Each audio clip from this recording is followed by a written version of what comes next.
जलते घर को देखने वालों, फूस का छप्पर आपका है, आपके पीछे तेज हवा है, आगे मुकद्दर आपका है। उसके कत्ल पर मैं भी चुप था, मेरा नंबर अब आया, मेरे कत्ल पर वो भी चुप है, अगला नंबर आपका है। जी हाँ साथियों, उत्तर प्रदेश में पहले 26,000 प्राइमरी पाठशालाओं को बंद कर दिया गया और अब 27,000 प्राइमरी पाठशालाओं को बंद करने की पूरी तरीक़ा से सरकार योजना बना चुकी है और कुछ को बंद कर भी दिया। जरा आप सोचिए, सरकार कर क्यों रही है? क्या इसके पीछे ये हो सकता है कि सरकार हमारे बच्चों को अच्छा शिक्षा देना चाहती है, इसलिए स्कूलों को मर्ज करके स्कूलों को बंद किया जा रहा है? नहीं साथियों, इसके लिए बहुत ही आसान शब्दों में मैं आपको समझाना चाहूँगा। उत्तर प्रदेश के अंदर लगभग कक्षा 5 तक के प्राइमरी पाठशाला जो हैं उनकी संख्या लगभग 1.5 लाख है, जिनमें से सरकार 60,000 स्कूलों को बंद करने की योजना है। उसके पीछे जो मंशा है सरकार की, नंबर 1, नौजवानों को नौकरी ना देना पड़े। नंबर 2, कि जो आज भी एससी और एसटी समाज और ओबीसी समाज के बच्चों को जो पढ़ने से आज तक वंचित रखा गया, इस योजना के तहत जो थोड़े बहुत बच्चे हमारे प्राइमरी पाठशालाओं में गरीबों के बच्चे पढ़ रहे थे, उनको एकदम से अशिक्षित रख दिया जाए। दूसरी योजना ये है।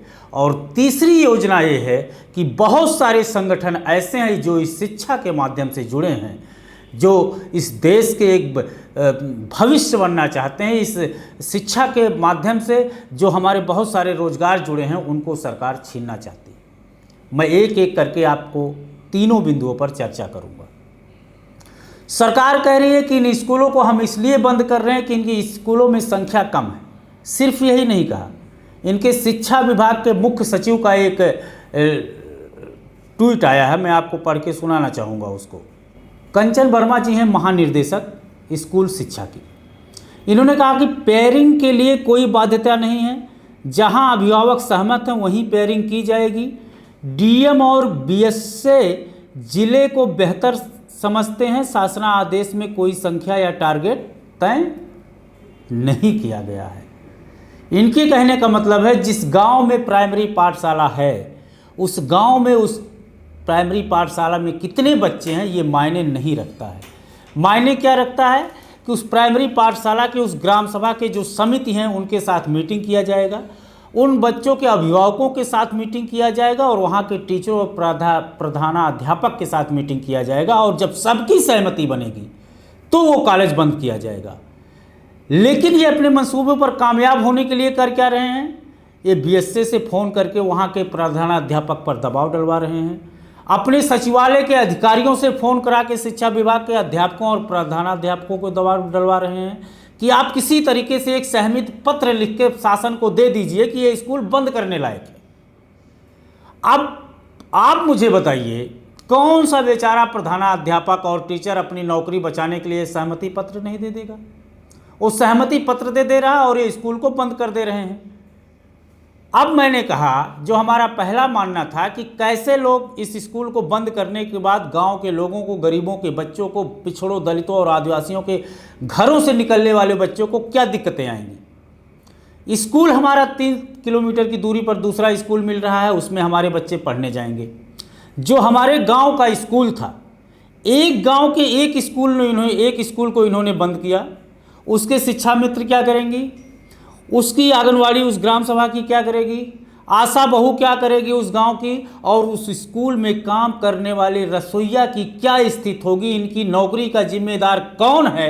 ये सवाल सरकार से पूछना चाहता हूं। और उन स्कूलों में उन स्कूलों की क्या ऐसी स्थिति आ गई कि आपको उस स्कूल को बंद करना पड़ रहा है? बाबा साहब कहते थे कि शिक्षा एक शेरनी का ऐसा दूध है जो पिएगा वही दहाड़ेगा। लेकिन आप शिक्षा से लोगों को क्यों वंचित करना चाह रहे हैं? आपने जिन स्कूलों को बंद करने की स्थिति आ गई, आप लोगों को याद होगा 2023 में जब उत्तर प्रदेश के अंदर सांसद संजय सिंह के नेतृत्व में हम लोग सेल्फी विद स्कूल का एक प्रोग्राम चला था, जिनमें हम स्कूलों में जाके वहाँ की स्थिति दिखा रहे थे। अगर कोई स्कूल अब स्कूल बंद कर रहे, उसके भी 2 वजह हैं। एक वजह यह है कि अगर कोई स्कूल इसलिए बंद होता है क्योंकि उसमें व्यवस्थाएं नहीं रहती तो बच्चे पढ़ने नहीं जाते हैं। तो जब आप स्कूल को पहले से खंडहर कर दे रहे हैं तो उसमें बच्चे पढ़ने कैसे जाएंगे? ये तो इनके स्कूल बंद करने की योजना है। और दूसरा, नौजवान इनके टारगेट पे कैसे है? उत्तर प्रदेश के अंदर 2018 के बाद एक भी शिक्षक भर्ती नहीं आई है और उत्तर प्रदेश में कम से कम 1.5 लाख शिक्षक भर्ती लाने की ज़रूरत है, ये इनका सरकारी डाटा कहता है। अब जब स्कूल कम हो जाएंगे तो इनको भर्ती नहीं निकालना पड़ेगा और उत्तर प्रदेश में जो 2018 के बाद एक 69,000 की वैकेंसी आई, वो भी बच्चों और कोर्ट के दबाव के बाद आई और वो इनके भ्रष्टाचार के भेंट चढ़ गई। मतलब उस भी भर्ती में कुछ नहीं हुआ। अब जब स्कूल कम हो जाएंगे, टीचरों की वैकेंसी नहीं आएगी, तो जो हमारे उत्तर प्रदेश के लाखों करोड़ों बेरोजगार बच्चे, नौजवान हमारे छात्र हैं जो बीएड कर रखे हैं और एक सपना देख रहे हैं कि एक दिन मुझे टीचर बनना है, जो बीटीसी कर चुके हैं और ये सपना देख रहे हैं कि मुझे एक दिन टीचर बनना है, जो टेट पेट क्वालिफाई करके अपने घर में बैठे हुए हैं और सपना देख रहे हैं कि एक दिन मुझे भी टीचर बनने का मौका आएगा, उनके भावनाओं के साथ आप खिलवाड़ कर रहे हैं।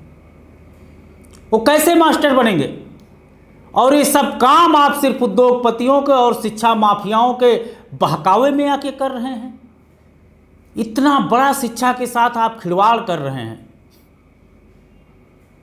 साथियों, इस मुद्दे को लेकर उत्तर प्रदेश के अंदर आम आदमी पार्टी सांसद संजय सिंह के नेतृत्व में लगातार इस मुद्दे पर आगे बढ़ रही है। हम आपको भरोसा दिलाते हैं कि इनको इतनी आसानी से इनके मंसूबे में कामयाब नहीं होने देंगे। मैं धन्यवाद करना चाहता हूं उत्तर प्रदेश के उन अभिभावकों का जिन्होंने इस लड़ाई में अपना योगदान दिया। उन अभिभावकों का भी मैं धन्यवाद करना चाहता हूं जो आंदोलित हैं अपने बच्चे के स्कूल को बचाने के लिए। उन टीचरों का मैं धन्यवाद करना चाहूँगा जो काली पट्टी बांध के बच्चों को स्कूलों में पढ़ाकर अपना विरोध जता रहे हैं। मैं आप सभी का धन्यवाद देता हूं और आपको एक भरोसा दिलाता हूं कि आम आदमी पार्टी माननीय सांसद संजय सिंह के नेतृत्व में उत्तर प्रदेश में इनके मंसूबों को इतने आसानी से कामयाब नहीं होने देगी। इन स्कूलों के बच्चों के लिए आम आदमी पार्टी पूरी तरीके से लड़ाई लड़ने के लिए प्रतिबद्ध है। आने वाले दिनों में आपके गांव में माननीय सांसद संजय सिंह जी जाएंगे, जिन गांव में स्कूलों को बंद किया गया है, आपसे वार्तालाप करेंगे और आगे की रणनीति हम लोग तय करेंगे। दलितों, पिछड़ों और ओबीसी के जिन स्कूलों में बच्चे पढ़ते हैं उन स्कूलों को हम बंद होने नहीं देंगे। जय हिंद, जय भारत।